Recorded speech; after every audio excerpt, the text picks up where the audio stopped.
how Mark Cuban destroyed his credibility in the 2024 election. Mark Cuban, who got rich from basically selling broadcast.com to Yahoo back at the height of the internet bubble, and that the show Silicon Valley made fun of Mark Cuban for this. ROI. You know what that stands for? Return on investment. Nope. Radio on internet. So that show is so funny.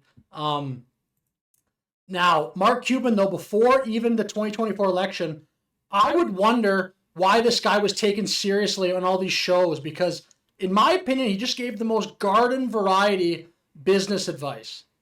So there's certain things you need to do in order to put yourself in the best position to be rich. The first thing you need to do is live like a student. So look, every clip I ever saw of Mark Cuban before this election was just these very generic, like I've never heard him say anything particularly insightful. If you just want kind of basic life advice or basic business advice, there are way better people to listen to. Warren Buffett comes to mind. I would not be listening really to Mark Cuban.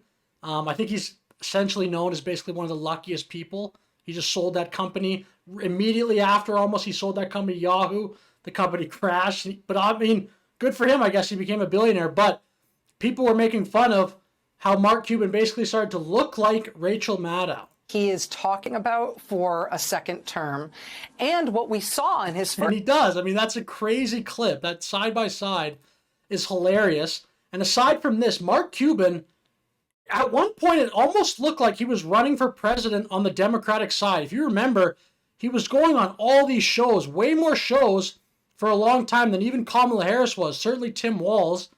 Mark Cuban was basically one of the only people, to his credit a little bit, at least he was putting himself out there. He was going on these shows in Flagrant, Theo Vaughn, the All In podcast, laying out the case for Kamala. I mean, you would think there would be a lot of loyalty there from the Kamala camp, but apparently not. He even did this little YouTube video, whatever you want to call it, with Kamala. You know, I watch Shark Tank all the time. See, I knew I liked you. And then So, I mean, he was clearly being like a massive surrogate for Kamala Harris. I believe he said he did not want to get involved in politics, but I think he was very involved. I mean, I think he'll be linked with the Kamala Harris campaign for a long time to come. Now, this is where the wheels started falling off. This is very close to the election. Just a few days before the election, Mark Cuban said this about the women in Trump's orbit. Donald Trump, you never see him around strong, intelligent women, ever. It's just that simple. I mean, that's very bold, very clear, that's just that simple. Following this, there was a lot of online backlash, as you can imagine. Lots of women in the Trump circle kind of capitalized on this and made fun of Mark Cuban, saying, I'm not an intelligent woman. What are you talking about, Mark? And it was reported. I mean, these were just rumors. I don't think I ever saw this being reported seriously. Maybe it was. I don't know if it was. Let me know. But this tweet at least says, Kamala Harris's team has told Mark Cuban to stop doing interviews on behalf of the Harris campaign. LMAO. No one likes him, not even the Democrats. See, this is November 1st, so just a few days before the election.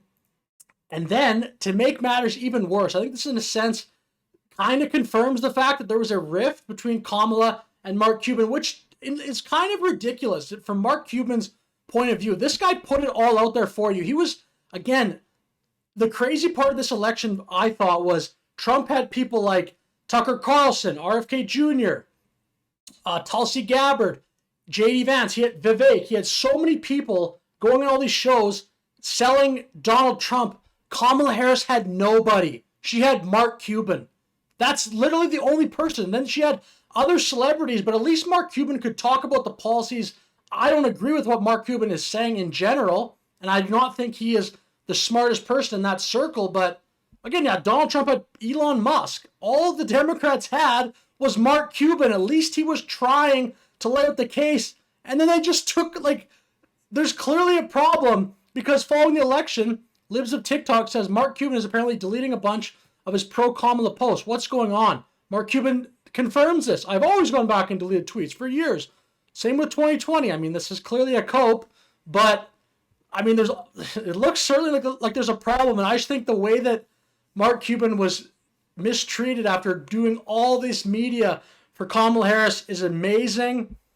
I mean, it looks clearly like Mark Cuban picked the wrong horse. I think it looks like he was making a bet that, okay, if Kamala does win, they're going to have to listen to me. I was the only one really campaigning for Kamala in the podcast space. So anyway, with that said, I'll finish the video here, but I think it's hilarious. Mark Cuban obviously took a massive L. I think his reputation took an L. He's still rich. He'll still be fine, obviously. We'll see what happens with Mark Cuban moving forward in the media space. So with that said, thanks for watching this video, and have a great day.